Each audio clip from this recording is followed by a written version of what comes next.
प्रिय भारतवासियों, आप सभी के लिए बहुत सारी दुआएं, मंगल कामनाएं। परमात्मा की शुभ ऊर्जा आप तक पहुंचे। आप सभी आपदाओं से, इस विपत्ति से, कोरोना नाम की इस विपत्ति से बचें। लेकिन आप सभी को समझने की बहुत आवश्यकता है। तो आप सभी से निवेदन है कि आप अपने कदमों को घर में ही रोके रखें, क्योंकि थोड़ा सा संयम बहुत कुछ अच्छा करके जाता है। तो एक छोटी सी बात मैं आपको कहना चाहती हूँ, जिससे आपको बहुत कुछ समझ आएगा। पता है, एक गांव में एक ऐलान होता है कि गांव में बाढ़ आने वाली है, आप सभी लोग ऊपर की ओर चले जाएं, किसी दूसरी जगह पर अपना स्थान बना लें। तो गांव के सभी लोग उस ऐलान को सुनकर के किसी अच्छे ऊंचे टीले पर जाकर के अपना घर बसा लेते हैं। लेकिन उस गांव में एक भक्त रहता था, परमात्मा का भक्त, जो परमात्मा की इबादत से जुड़ा हुआ था। और जानते हो, उसने कहा कि मैं तो भगवान का भक्त हूँ, मुझे तो जाने की आवश्यकता है नहीं। तो वो परमात्मा का भक्ति करता रहा और वहीं पे वो गया नहीं। बार बार लोग आए उसे समझाने के लिए। गांव का सरपंच आए, गांव के मुखिया आए, गांव के सब लोगों ने आकर के उसे समझाया, पर वो किसी की एक ना माना। और जानते हो क्या होता है? उस गांव में बहुत भयानक बाढ़ आती है। इतनी भयानक बाढ़ आती है कि वो भक्त बह जाता है। जब वो ईश्वर के पास पहुंचता है ना, और वहां जाकर के ईश्वर से शिकायत करता है और कहता है, अरे मैंने पूरी जिंदगी तुम्हारी इबादत की, तुम्हारी भक्ति की, लेकिन तुमने मेरी रक्षा नहीं की। जानते हो, ईश्वर उस पल में मुस्कुराते हैं और ईश्वर कहते हैं, अरे भले मानस, मैंने तेरी रक्षा की थी। मैं आया था, कभी सरपंच के रूप में, कभी मुखिया के रूप में, कभी गांव वालों के रूप में, लेकिन तूने एक ना सुनी और इस तरह से तू बह गया। तो बंधुओं, सरकार ने, प्रशासन ने अपना काम कर दिया है।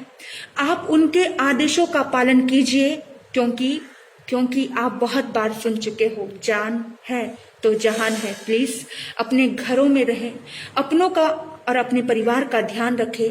कोरोना नामक ये वायरस है, ये वायरस पूरे देश से हमको भगाना है, तो घर पर ही रहे, कोरोना से बचाव होगा। आप सभी के लिए बहुत सारी दुआएं हैं, बहुत सारी मंगल कामनाएं हैं।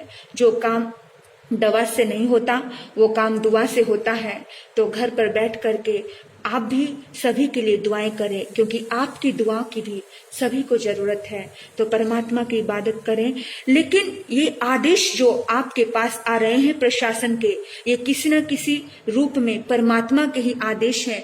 इसे नकारने की कोशिश मत कीजिए, इसे समझने की कोशिश कीजिए, क्योंकि आज हम देख रहे हैं इटली जैसे देश का ये हालत है, जहां पर सारी व्यवस्थाएं हैं और हमारे पास क्या है आप सभी जानते हो। तो हमारे मोदी जी का जो आह्वान है इस देश को, लॉकडाउन है, फिर भी बहुत सारे लोग सड़कों पे गुजरते हैं। तो आप सोचेंगे और विचार करेंगे कि हमें अनावश्यक कहीं पर भी नहीं जाना, और हो सके अपनी आवश्यकताओं को कमी कीजिए, क्योंकि ये देश घास की रोटी खाकर के गुजारा करने वाले लोगों में से भी है। हम याद करें अपने राजे महाराजाओं के जीवन को, याद करें श्री भगवान राम को, याद करें महावीर और ऋषभदेव को। तो इसीलिए उनको याद करते हुए भगवान श्री शांतिनाथ जी का आराधना करें, जाप करें, क्योंकि ये बीमारी ऐसी ही एक महामारी भगवान श्री शांतिनाथ जी के जन्म के पहले भी आई थी।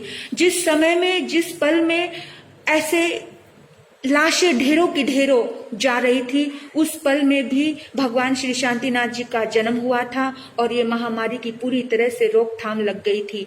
तो आपसे मैं इतना ही निवेदन करती हूँ कि घर में स्वर के साथ जाप करेंगे। ओम श्री शांतिनाथाय नमः। ओम श्री शांतिनाथाय नमः। तो सभी अभयदान देकर के परोपकार की भावना अपने दिल में लेकर के आएंगे। आप खुश रहो, स्वस्थ रहो, मस्त रहो। इन्हीं सद्भाव से मिशन जागृति फाउंडेशन एक कदम मानवता की ओर।